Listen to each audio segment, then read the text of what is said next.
If you want to master your reality, you have to recognize yourself as source itself. That you're not operating as this character or this vessel or this personality that you speak through, talk to, can see and experience the world. Everything is energy.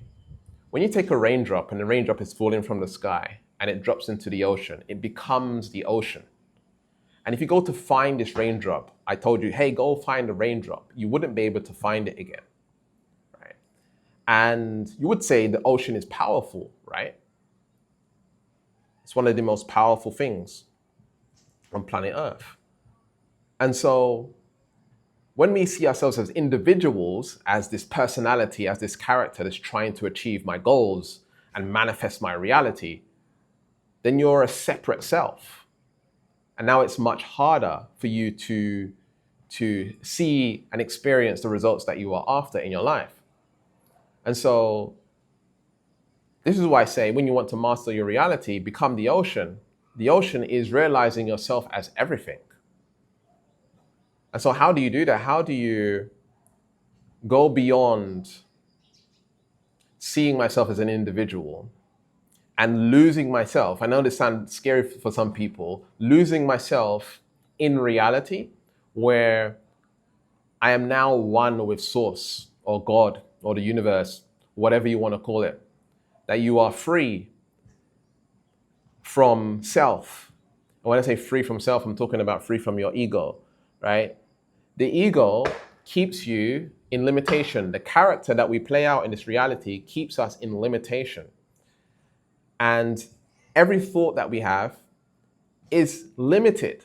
What I mean by that is, while we can think millions and billions of different kind of thoughts, right? In fact, we have around 70 to 80,000 thoughts per day.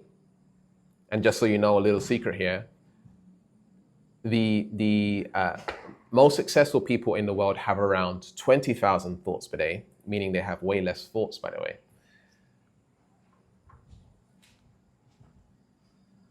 Thoughts are still limited even though we have so many.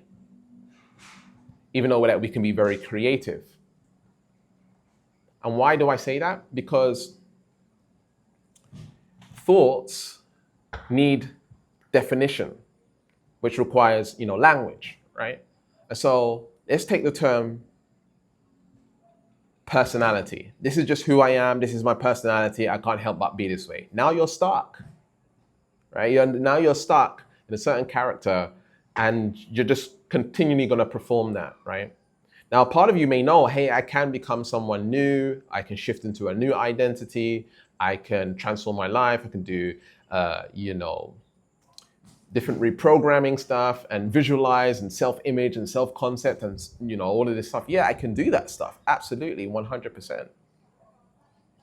But there's still this self-implied limitation to who you are, that you are fixed, right? And we all know in science that we have flexibility in the mind, right? We have neuroplasticity. So we can change. But let's just take another example. Let's take the term spirituality, right?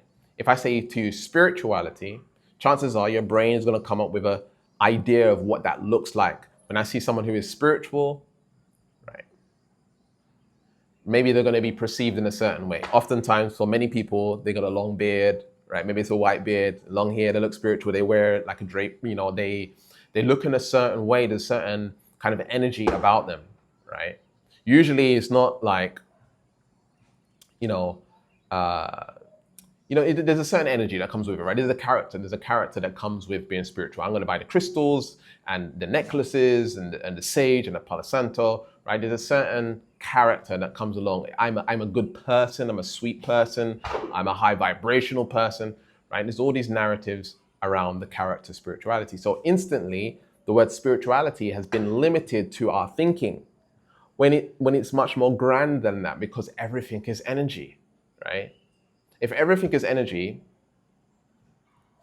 everything is infinity. And what do I mean by that? Right? Universe is infinity, right? And so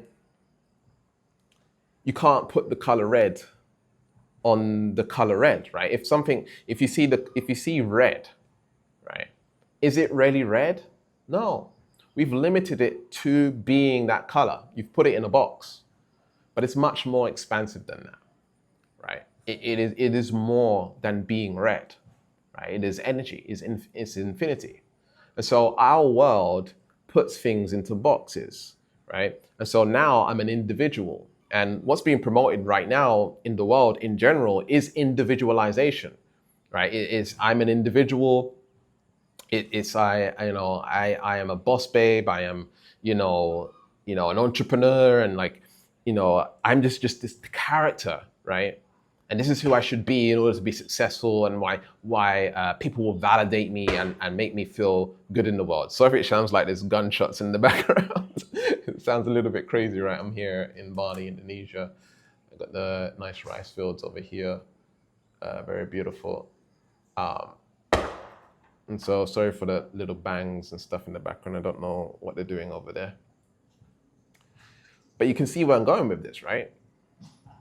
What if that is not who you are, that you're not your character, that you're not this individual that you think you are, that you are much more grand than that, you're much more vast than that, that you are energy and you are everything, just like the raindrop dropping into the ocean. We can take any emotion that you have, and we can bring it back to it being energy, right? Doubt, right? What is doubt? Doubt is a feeling or an emotion. What is a feeling or emotion? It's a collection of thoughts, right? Because thoughts give ideas on the feeling, right? So it's a collection of thoughts, right? What is a collection of thoughts? Electrical signals in the brain. What is electrical signals in the brain? Electrical signals in the brain is energy. Who is the one that can see that is energy? Presence. Or who is the one that can see electrical signals or thoughts? Presence can see it. It only arises in presence. It only arises in awareness, right? So let's take another emotion, procrastination, right? Procrastination, where do I feel it in the body? I feel it in the chest, okay? Okay, I feel it in the chest. I have procrastination. What is procrastination? It's a feeling in the body. It's a feeling, right? It's a feeling. Okay, what is a feeling? A feeling is a collection of thoughts. What is a collection of thoughts? Electrical signals in the brain. What is electrical signals in the brain? Energy.